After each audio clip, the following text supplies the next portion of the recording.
yeah, I just really want to thank you, Michael, for making yourself available to us this morning. And I'm so excited, and you've just been such a huge contribution to my life that it's a real privilege when you allow me to share you with others. So thank you for that. Thank you. So not everyone that signed up to be with us today is familiar with your previous work. Most people are.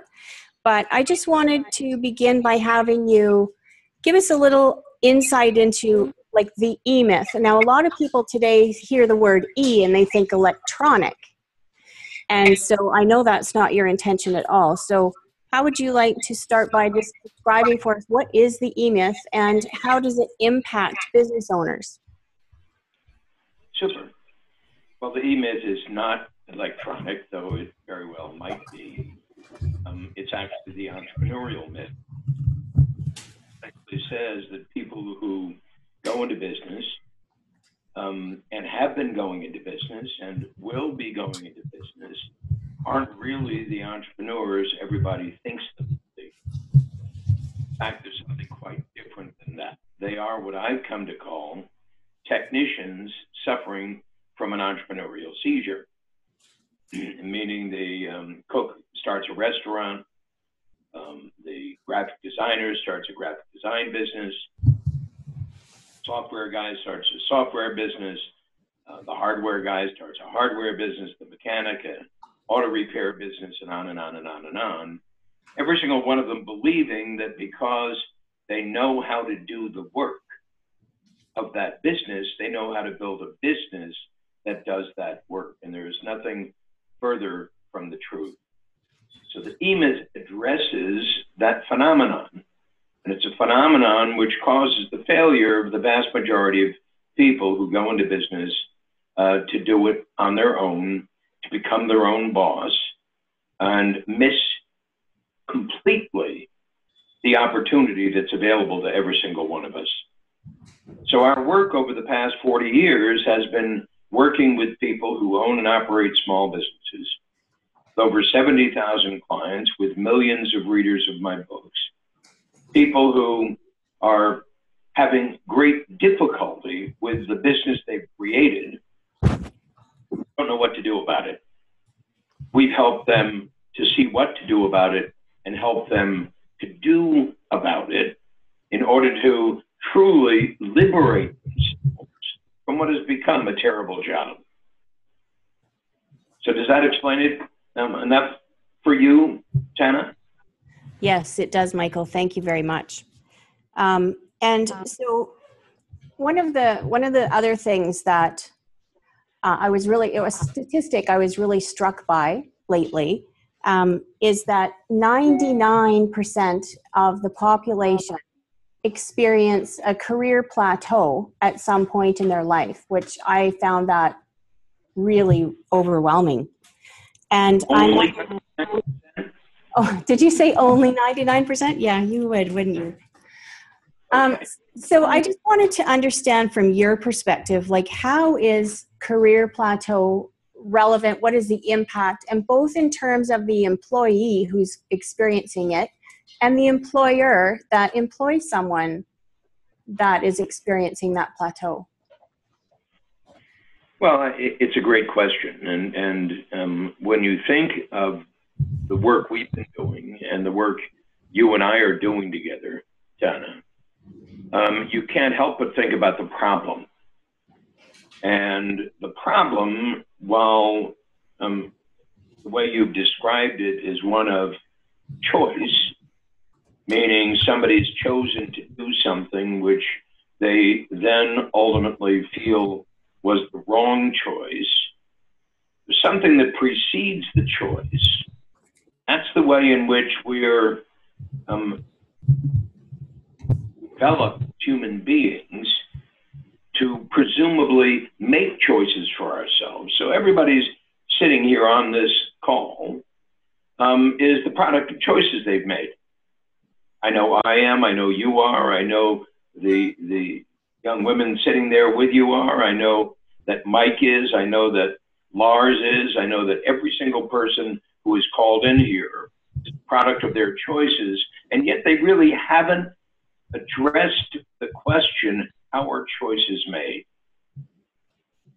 And so I'm working on a thesis to respond to that, but I'm not going to bore you with the entire thesis that I'm working on, but it starts out with infinite options. In short, we essentially, when we're born, are born with an infinite array of options. And what's true is, other than DNA and whatever condition you've been born into, but understand, aside from all that, we're born with an infinite range of options, and what occurs in our lives from the moment we're born is all of the influences on us form to minimize, limit those options. Because obviously you nor I, anyone, can really bear living with an infinite range of options. We'd be overwhelmed completely. How in the world would you deal with that? So what do we do as human beings? We begin to limit those options. And as we begin to limit those options, more and more and more, we're influenced by limitations rather than the expansion of options, which ultimately becomes then choices we make. Those choices we make unconsciously, and those choices we seemingly make consciously. Well, I'm suggesting the choices we make unconsciously are in fact significantly more damaging than the choices we make consciously, if indeed it could be said we make choices consciously at all. What happens then is we find ourselves doing something. We find ourselves being someone. And as we begin to grow, that someone we've come to be is less than what a part of us would hope we would become. And that's what that 99% is dealing with. The problem is, though, nobody's ever taught us how to choose. All they've done is to limit our ability to choose from almost the very beginning as children. Because the more creative we are, the more problematic we become. The more creative we are with our parents, the more problematic we become. So shut up and clean your room becomes the style. Do well in school so you can get a good job, so you can fit into a paradigm that will give you a measure of control, et cetera, and so forth. All of that shapes where we are today, every single one of us. What I've discovered in the work I've done, what you've discovered in the work you've done, Donna, is that very few of us are aware of how we got where we are. And it's extraordinary when you go deeper into this conversation with people, how unconscious their decisions were and how much they justify those choices as though they were rationally made. Well, none of them were. They were emotionally made, if they were made at all. So here we are with this condition called life getting older. Now, I'm older. I'm 77. And Tana, I'm not going to say how old you are. That's your privilege. But I'm 77. I'm sitting here after having lived 77 years and having worked with literally tens of thousands of people. Yes, in business, but understand I've worked with the people who work for people in business and discovered something very, very critical in that period of time. Now, understand also, I'm a street guy. I'm not an academic guy. I don't come from university. I come from the street. And so all of my learning has been done where you are, where you live, right there in the street, doing it, busy, busy, busy, busy, to discover how to awaken the creative part of a human being to the point where they can begin to grow the options that are available to them rather than to limit those options. But then discover what is most meaningful to each and every one of us. Most meaningful to each and every one of us is key. Because the 99% you're talking about are suffering from a lack of meaning. A lack of meaning in what they do, a lack of meaning in why they do it, a lack of meaning in how they go about doing it, and a huge question, which is the question every single one of us faces: what's going to happen to me? What's going to happen? There isn't a very happy one. I see that fully half of the people on the face of this earth earning less than $2 a day. Less than half of the people on this earth are earning less than $2 a day. The average in Rwanda is 63 cents a day. Now, is that because there isn't anything more available to everyone in Rwanda or that half of the people on the face of this earth? No. Haven't learned how to relate to what's possible outside of the box they've been put in. So when everybody talks about this cliche, think out of the box, I'm essentially saying, yes, we have to, in quotes, think out of the box, but the reality is we are the box we're trying to think out of, and nobody says who's supposed to think like that. We don't know that person. We are alienated from that person inside of ourselves. We are all the entrepreneur within, the creator within. What is it that made Steve Jobs so extraordinary? Billions or not? Was it because he picked Apple?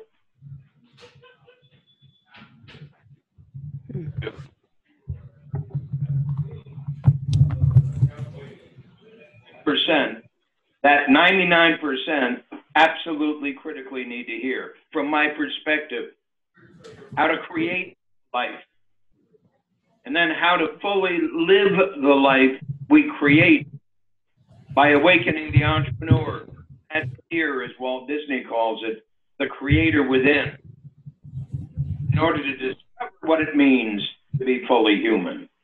So I'm saying that to be fully human means to go back to infinite options again and to begin the job all over again, as opposed to trying to fit this conversation into a box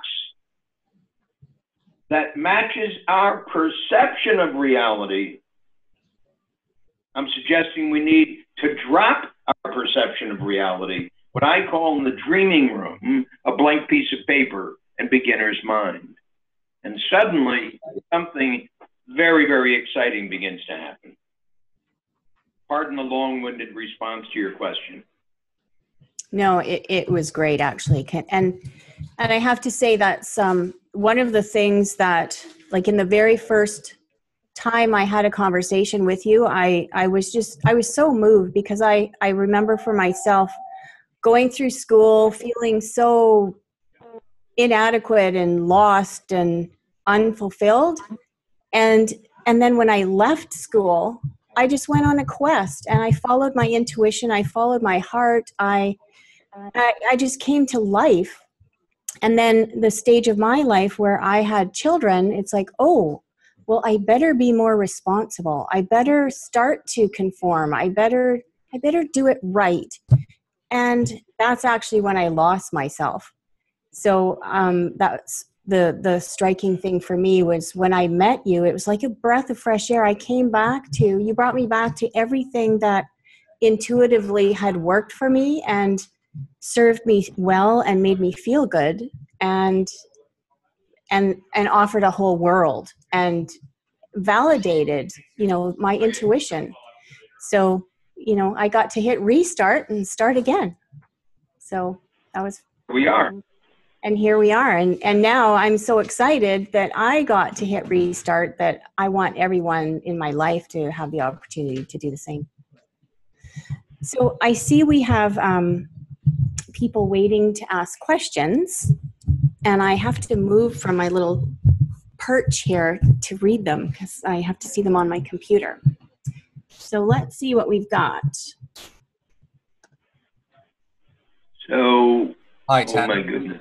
Why don't we start with John Monroe, his question. Great, thanks, Lars, because I actually can't, just so you know, I can't see anyone's questions. I can just see that there are some.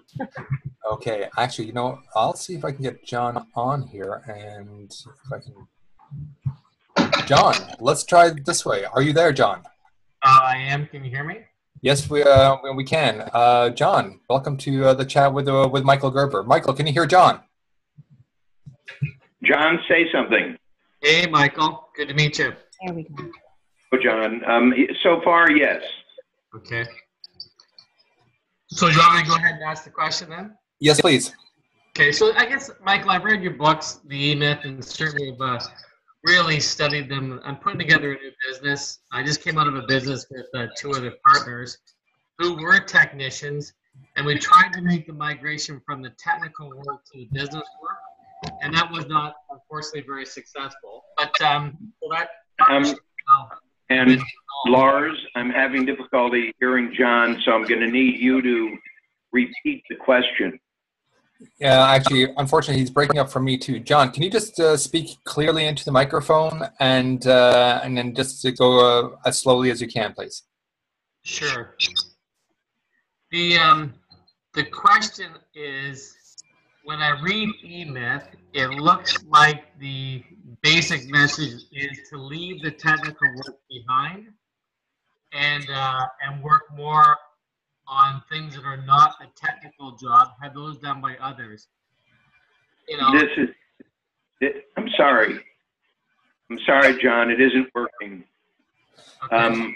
One of you, Tana or Lars, are going to have to translate for me.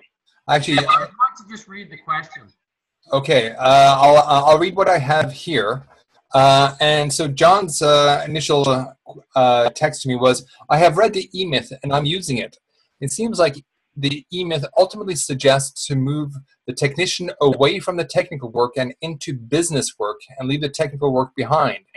Is that a fair understanding? Question mark. By the way, I'm fine with that as I don't have the technical capability as I'm primarily a salesperson. Let me respond to that question by telling you just a brief story. I had a lovely conversation between myself and 2 attorneys yesterday. The 2 attorneys were about as different from each other and me as one could be. One of the attorneys, enormously successful, owns his own legal firm in Indianapolis, and his primary focus is on funding through angel groups, new entrepreneurs, new ventures. The other attorney, and so he's got a legal practice that works with entrepreneurs to provide them with a better legal structure for doing what they do. His description of the business of law was, in essence, messy. In other words, every single client is different, every single circumstance is different, every single one of our practitioners in the legal firm is different, the conditions of law are different, so everything is different, everything is different, everything is different. The other attorney was an interesting contradiction to that. The other attorney has built 2 legal firms, one of which is in criminal law, ultimately became the largest firm of its kind in the United States. Turnkey, built it on E-Myth, literally never worked in the business as an attorney, managed business for him, which was a composite of completely integrated systems, of the integration system, of the conversion system, a client fulfillment system. 18 attorneys as associates working, 129 other people, staff, all of them mastered the system that enabled him ultimately to sell that company, to start is in a phase of law in exactly the same way, turnkey, turnkey, turnkey, turnkey. So in effect, what he did was to approach the condition called law and address it through a systems mindset. And it successfully built two major law firms, completely different focus, using the mindset of E-Myth to help him to do that. He's now sold the second firm and is on his way to building a completely different company. So my point being that the conversation about being a technician or being an entrepreneur is beside the point. You cannot grow your company sufficiently to the degree it depends upon you to do the work. Just as we couldn't grow what we're doing right here, right now, to the degree it depends upon me having this conversation with you. What I'm doing right now is not a business. What Tana is doing right now is not a business. This is a job. We're doing it, busy, busy, busy, busy. So my response to your question is, you ultimately have to awaken the entrepreneur within you to transcend the business you're going to create in order to transform the business you're going to create. I hope that helps.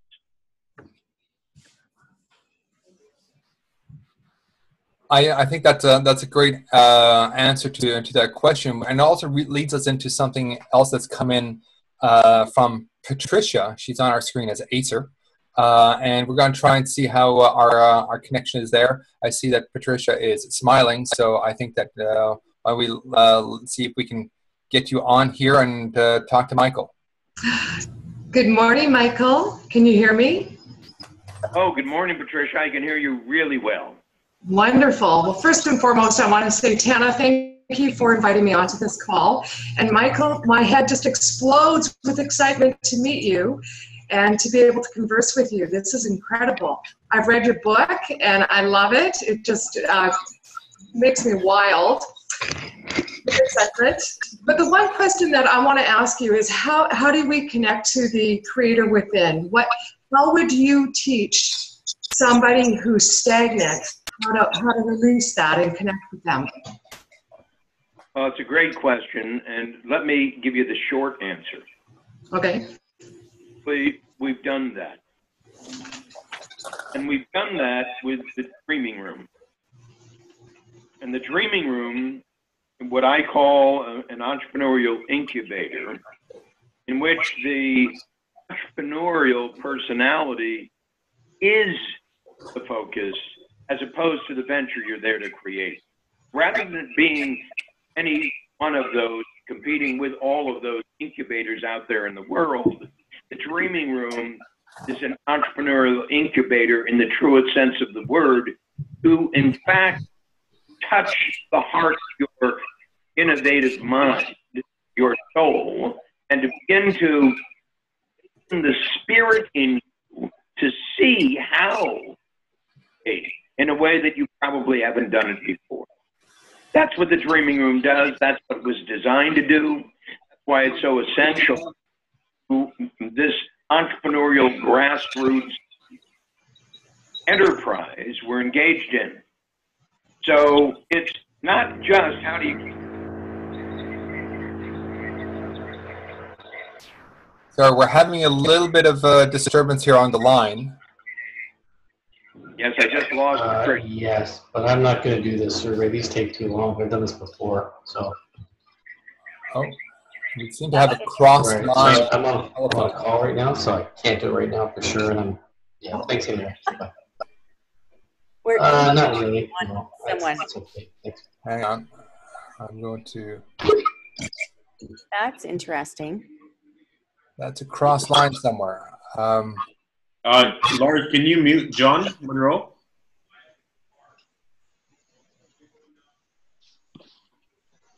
Hello, Mike. Hi, Michael. Now, Lars. So I lost. Now I see Tana. I'm not sure where Lars And is. everyone else, I don't know the other folks. You could introduce me. Hi. I'm Lars is here. Okay, cool. We've managed to mute other people. Hi. Okay, who's got a call? Okay, so we now we had Patricia on, and did we answer your question, Patricia? I would also like to ask, where do you find the incubator? How do we get people in there? Well, that's great. All you have to do is go to Tana, and you already know how to connect with Tana, and she'll get you into it. There's one coming right up. You got to do it. Great question. Thank you. And I also would like to add to that there's 2 opportunities starting next week, but if you stay on to the end of the call, we have a special gift that will only be available today. So hang out with us. Good. Okay, Lars, I cannot see the question, so it's in your hands to find us another. Okay. So I had no. We just have another couple of questions or comments regarding our little technical glitch there. Now, one thing that's happening is that of all the people, the one that I can't mute for some reason is Matt. So Matt, if you can hear me, if you put yourself on mute, I know that you're being very quiet there, and so on. Does anybody else have a question for? Wait a second. Yeah. Yep. I've now got available the questions. Okay. Oh, nice. Yeah, so I've figured out something which is quite remarkable for me. So I see Patricia, and then I see John's question. Now from Lucas, too funny, those RBC survey people called me just now as well. A well-systematized business. John said, sorry, I asked to be muted. At to all. My speakers and mic are not on. I'm watching online and hearing over the phone. Okay, so now I also have a question further up from John, who's asking, can you start and grow without being the technician? That again? John is asking, can you start and grow without being the technician?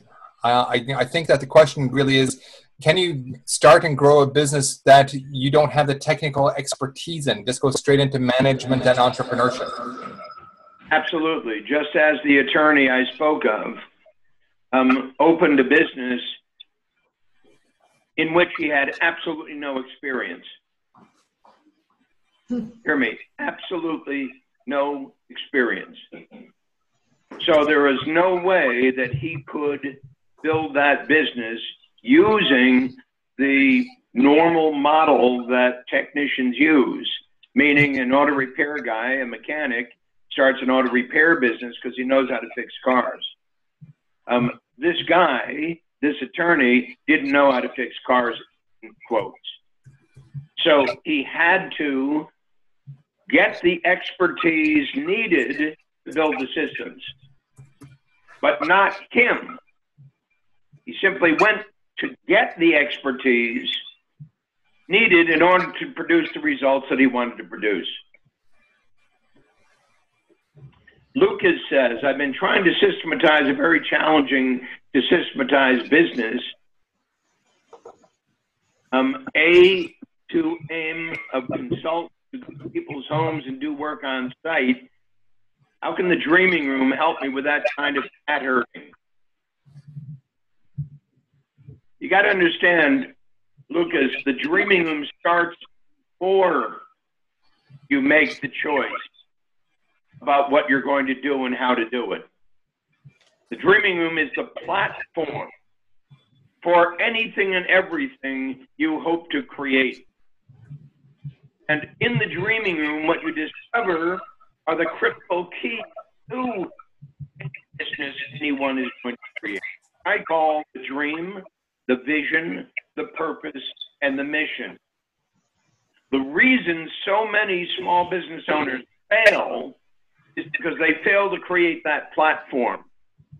So how you start your business is how you'll end your business. You start your business doing it, busy, trying to solve problems before you've identified the outcome you wish to create. You're going to end up creating a lousy job for yourself. At worst, that. At best, you're going to end up creating systems that are irrelevant. Based upon a perception of reality that's irrelevant. In quotes, cat herding. They're not cats, they're people. And they're people who are there to produce a specific result. But the specific result they're there to produce has not been defined at the outset clearly enough. So you can invent a system through which to develop them as masters of that. So how you start it is key. If anybody comes to the dreaming room, they come to the dreaming room with a blank piece of paper and beginner's mind. They come to begin new code, not to fix old code. We're not going to teach you how to be a better manager in the dreaming room. It's a waste of time. Teach you how to fix your room. It's a waste of time. Teach you how to think like an entrepreneur in a way you've never done before. I promise you that, in a way you have never done before and nobody has ever taught you before. Because we do that, you will then raising questions from a completely different perspective you have right now. And all you have to do is trust that to be the case. I think that's when you graduate from the dreaming room, you'll know it to be true. Got it? Yeah, I think that makes sense, and that's sort of what I've been finding in the last 5 or 6 years is that I'm neck deep in a whole bunch of problems that I've created from the beginning. You got it. Thank you so much, because that is such a critical understanding. That is so valuable what you just said.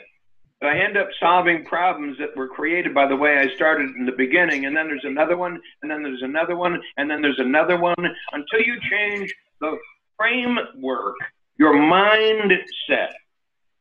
You will continually be caught up in solving problems that never needed to be created in the first place. Yeah, the thing. So they end up being tactical solutions rather than strategic opportunities. The thing that I liked the most about the E-Myth when I read it when I first started my business was the story of the hotel and the checklist that people had. Yep. Right? I always loved that approach to customer service, and I was never able to figure out how to create that in my own business. So I guess it means I got to start with a clean slate. And that's the beauty of it. You can create exactly that. But that's why we created the dreaming room, to start it right. To start it right. And the beauty of this is it's never too late to start it. I'm 77. It is never too late to start it right. And that doesn't mean my way. It means your way. But it means discovering what your way looks like, sounds like, so you can articulate it clearly from the very beginning. When you finally see this, and you will see this in the dreaming room, you'll begin to understand why. The strategy of your company will never change. Once you're clear about it, the strategy of your company will never change. Tactics will, as technology changes, as this changes, as the market changes, it won't. I dream the state of small business worldwide. That dream will remain constant for as long as I'm alive. How we do that will always be a system. It will always be a system. And that system is continuous state of improvement. From the very beginning 40 years ago to today, in a continuous state of improvement.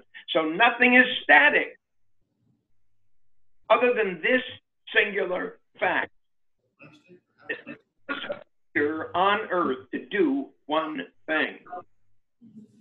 Our job is to discover what that one thing is. You will begin that process in the dreaming room in a way you've never done it before. I don't care what the outcome is. Your job is to discover that one thing. Sounds good to me. Kelly? Thank you. So one last question and then we'll go, or do we have more time? Dana. Well, I have 9:40. So, and you know what? We'll take as much of you as you have to give, for sure. But I realize that you have a lot of other accountabilities. And again, Lars, I can see that there's it looks like there's 9 questions or comments. So here's another question from Matt. Would you like me to respond to it? Absolutely. Go ahead. Matt says, when you said what you're doing right now is not, in quotes, the business, it is a job. Are you saying, in quotes, the business is getting the result with 100% other people's efforts so that you as the owner don't become the cog in the wheel, so that you can open multiple outlets without limits? Well, in one respect, I am saying that. But understand what I'm truly saying is that without a truly inspired entrepreneur at the heart of a venture, without a truly inspired entrepreneur at the heart of a venture, who's continually asking of the world what's missing in this picture, without that inspired entrepreneur at the heart of the venture will end up being simply work, no matter who does it. So the job, the opportunity, Matt, is to awaken the creator within, that entrepreneur within you, to truly understand what in the world I'm talking about. And the only way you'll truly understand what in the world I'm talking about is to have the experience. And the only way you're going to have the experience is by enrolling in the dreaming room with Tana Flewis and the folks there in Canada. And you will, as every single person who has gone through the dreaming room, whether that be in the UK or Canada or Japan or Australia, New Zealand, the United States, Guatemala, Nicaragua, Mexico, etc., and so forth, as you begin that process, the question you're asking will be answered within you.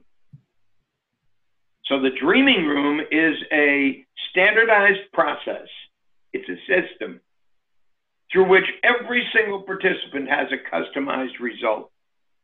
Not one person goes through the dreaming room walking out with somebody else's dream. Not one person goes through the dreaming room walking out with somebody else's vision. Not one person goes through the dreaming room walking out with somebody else's purpose or somebody else's mission. That's the extraordinary thing about it. This is about you, but truly inspiring you to inspire you to go back to infinite options once again. There's nothing more liberating than to understand that there is no box except you. You're the box everybody's trying to get you to think out of. How does the guy who's a box think out of a box? He can't. Until He discovers that. So you've got to transcend yourself, the box, in order to see it completely. That's my invitation to every single one of you. Transcend the box so you can see it. Those 99%, the tragedy of the 99%, the tragedy is that they have never learned how to do this. The tragedy is that they have never learned how to do this. And I'll say it one more time. The true tragedy of the human condition is that we haven't learned how to do this. That's my commitment, that you will learn how to do this. That's Donna's commitment, that you will learn how to do this. That's our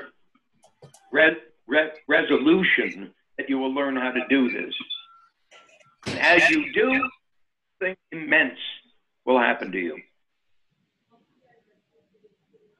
That was really clear. Thank you, Michael. I do have another question for you here that came by text. I don't know if this is Mike's question or Mike is forwarding on for someone else, but it says, how will the Dreaming Room help me create systems in my business and help me create more money? The Dreaming Room will not help you create systems in your business. It's not intended to. The Dreaming Room is the precursor to creating systems in your business. The Dreaming Room is the platform for what you're about to create. The Dreaming Room is the mindset that absolutely must exist. Any system you create has meaning in your business. We're not engineers. We're not here to engineer a solution. We're here to invent an outcome. You understand? We're here to invent an outcome. The business is simply a means to produce an outcome. That's the one thing I'm saying you're here to do on earth, produce that outcome. Well, we're not interested in the question of systems yet. We're interested in the question of outcome. So the very most critical thing is to discover what your dream is. The dream is a great thing to produce on earth. To discover what your vision is. The vision is the form your company must take in order to produce that great result. We're looking at your purpose. Your purpose is the story you must tell to the very specific person you're there to serve in your business. What is called in the vernacular, your central demographic model consumer. And finally, your mission is to invent the system. But you understand, until you've done all this, system is irrelevant. System is irrelevant. Until you know where you're going in the car, there's no point to put any gas in it. Until you know why you're doing what you're doing, there's no point in asking how to do it. How to do it is irrelevant until you know what to do. What to do is what happens in the Dreaming Room. Big time. Yeah, that's great. Actually, having Lucas, because Lucas specializes in computers and particularly Macs. So it's like it's the operating system, right? The hardware doesn't matter, the software doesn't matter. It's the operating system that makes the whole thing work. So, Michael, it's 10 to 10. Do you have any more time, or do we need to let you go? Well, I'm going to introduce the Dreaming Room to a bunch of people in the Dreaming Room. So I'm going to have to go. Okay. But I love being with you, and kind of thank you for the invitation. And I trust a gazillion people will join the Dreaming Room this coming week, is it? Or next month? When is the Dreaming Room? It's actually next Tuesday. The next one begins next Tuesday. Mm-hmm. Well, it's a hurry. Yeah. Coming right up. So thank you all. Meeting you. And if anybody feels that they still have a question they need to be answered, Tana, simply connect them to me, and I'll be delighted to answer it by email. Any question under the sun is fine. Okay, we'll do that. We got it. So we'll carry on, and we'll thank you very much for joining us today, Michael. My pleasure. Thanks, Thank you, folks. Michael. Bye-bye. Great. So, Lars. Yes, hi. Unfortunately, I can't see anyone, which is, I could at the very beginning, but I actually can see no one. And I know there's people on here that I know, and so, you know, I feel... Let me share who's on. We have Pam, we have Mike Rewall, we have Matt, we have Marine Plus, who is, gosh, he introduced himself. Now it's escaped my memory. And then we have Lucas. We have Kyle. Hello, Kyle. Good to see you. We have Janice, Doris, Deborah Hamilton. We have a couple of call-in users, and we have Patricia. And her dog. We also have Maureen, Kelly, and Cindy here with me. Kelly just stepped out for a moment, but so anyways, that's great. So I just wanted to reiterate a couple of things. Now, did you get feedback when I spoke? And just a little bit. We also have Jim and Max at Anderson Prototypes, and it's Trent from Marine Plus. Good. Right on. Okay, so what I wanted to let everyone know that, number one, we did promise earlier that if you have any questions, that we will answer them. I don't know if we can save what's in the chat box or not. Do you know, Lars? You know what? I can't see a way to do that, but I think we've I'll give you my email address for anyone that does have a question or one comes up later that you haven't, because you know what? Michael is so great. You can literally ask him anything. Believe me, I have pushed the boundaries with my questions like you wouldn't believe.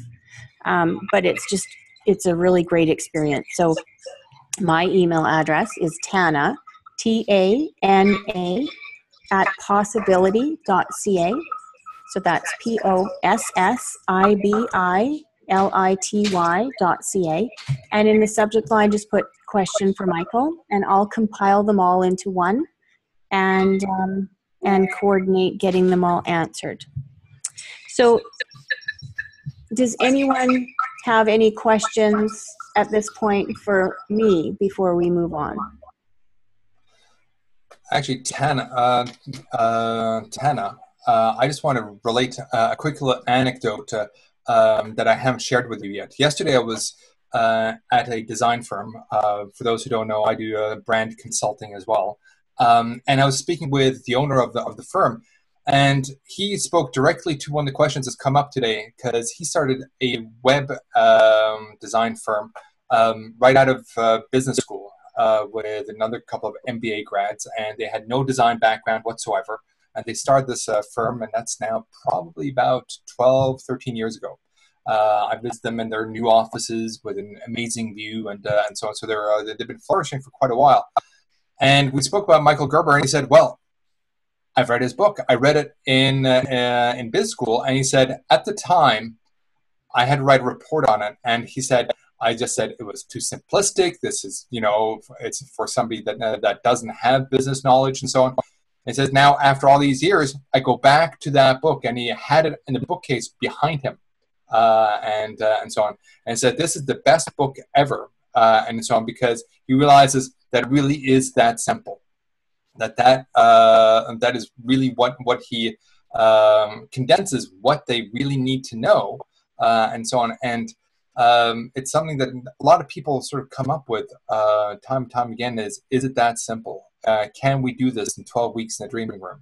And so here's an MBA grad saying that he's come full circle, and he's back to the E-Myth, and so on.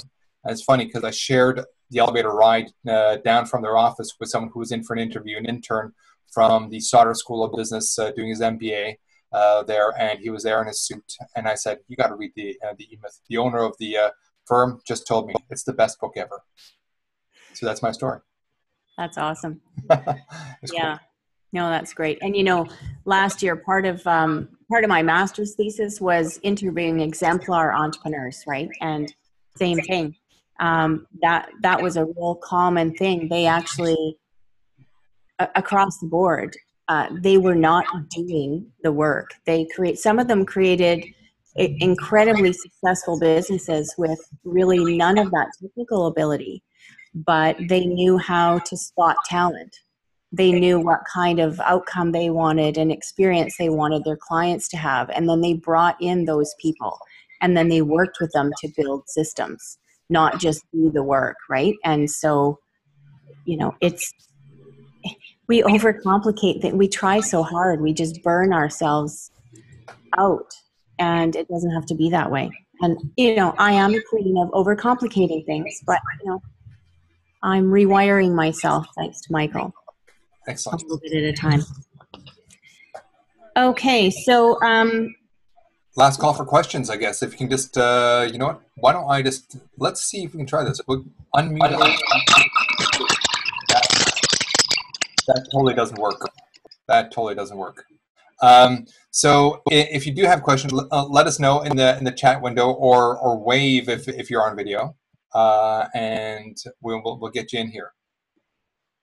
Janice, do you have anything to ask today to put you on the spot? Hang on, let me just try to unmute here.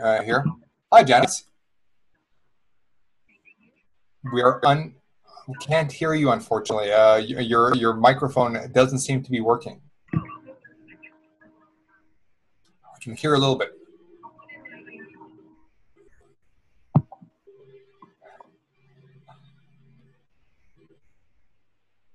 Try that. Let's do a test, Janice. Okay, we got you. Can you hear me now?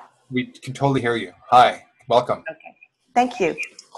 So, and thank you for Mike Gruel for inviting me.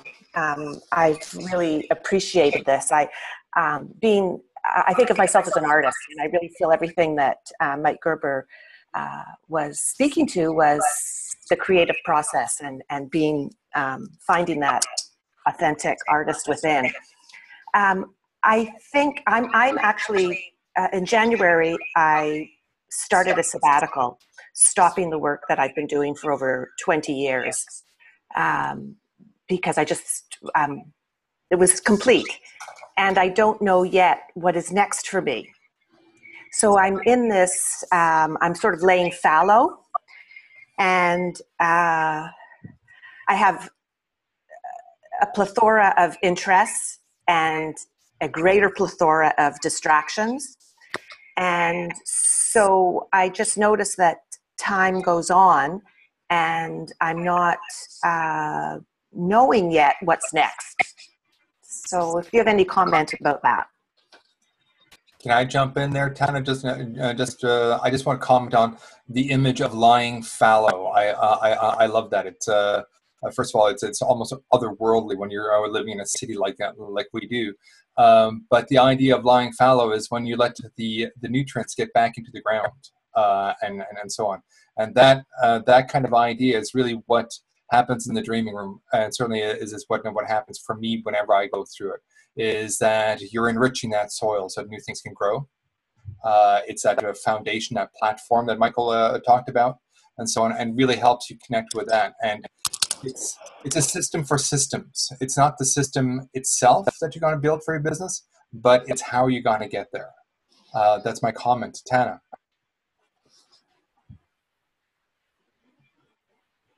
I'm not hearing Tana. Tana, you have been muted. I'm going to unmute you. There you go, Tana. Okay, good. So I actually have two comments. One, I have Kelly here, who is a recent graduate of the Dreaming Room, who's going to share his experience. But Janice, the other thing that I wanted to share is you brought to mind a graduate when we did a Dreaming Room on Granville Island a year or two ago. I'm not sure how long ago. But anyways, we had a young artist in there. What was the? 1 year ago. Oh, okay, great. Anyways, and she really struggled with systems. It's like, I'm an artist. Everything I do is unique, and you know, I'm a free spirit, but the thing is, I would love, if you email me, I would love to share with you what she wrote when she had her epiphany about systems as an artist. I couldn't do it justice by trying to tell you right now what she said, but it was really profound and really beautiful and completely altered. And she's on fire right now in her life. So I'd love to share that with you, Janice. Thank you. I'm going to give the mic to Kelly, and here you go. Hi, my name's Kelly Johnston. Can you hear me okay? Absolutely. Okay, super. I had a whole different experience with the Dreaming Room, but I think it was 100% just as valuable. And when I went through the Dreaming Room and started, it was about the 5th week when I had an epiphany. And what it was my project that I'm doing through the Dreaming Room, I should stop doing. And I totally changed direction. But what it did is it revealed to me what I was doing. It was not what I was doing, and the plan I was doing and everything I was doing was not going to be what I was meant to be doing. And that, I think, is just as important and worth the time and money, because you can waste a lot of time in your life. And so, the process that the Dreaming Room puts you through from the very beginning and through it, every once in a while, if you go back to the beginning and look at it and go, okay, use that as your little measuring stick to where you're going. And if you do that, I did that. And it was very clear to me that I needed to stop and start something new, which I did do. And very exciting. So a whole different experience, but maybe someone else would come across with that. And if that is something new, so don't be afraid. It'll actually reveal everything that's supposed to be revealed to you. That's pretty cool. Thank you, Kelly. How are we doing for time, Lars? Oh, We're just people have to go, so can we make the offer, and then whoever wants to stay on can stay on after? You bet. Close the call.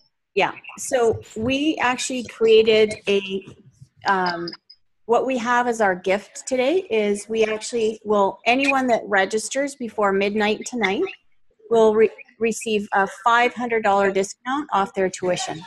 So tuition is $29.97, and if you use the code 9-4-14, Lars, you may,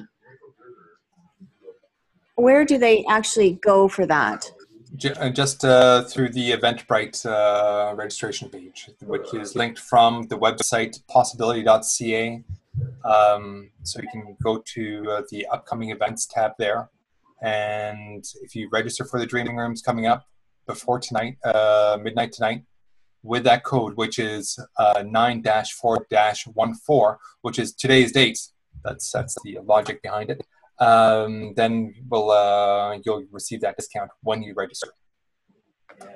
Right. Also, what we're planning to do is, because we have some people in Chilliwack and the Fraser Valley, I'm actually going to sneeze of both things. Excuse me. We have people out here, and the Dreaming Room can be done virtually, but it's ideal to be with people. It's just so much better to be face-to-face with people, right? So we're actually going to have a pod doing it in Chilliwack, and there'll be a pod of people in Vancouver. So there's 2 locations, and if anyone is, like, I know Trent, you're in Prince George, and there's people in Ontario. What we'll do is you'll be not physically with us, but you will be present and live with us through technology this way, just like we brought Michael, that you'll be with us the whole session that way. Anything else? That's great. It was looking like we had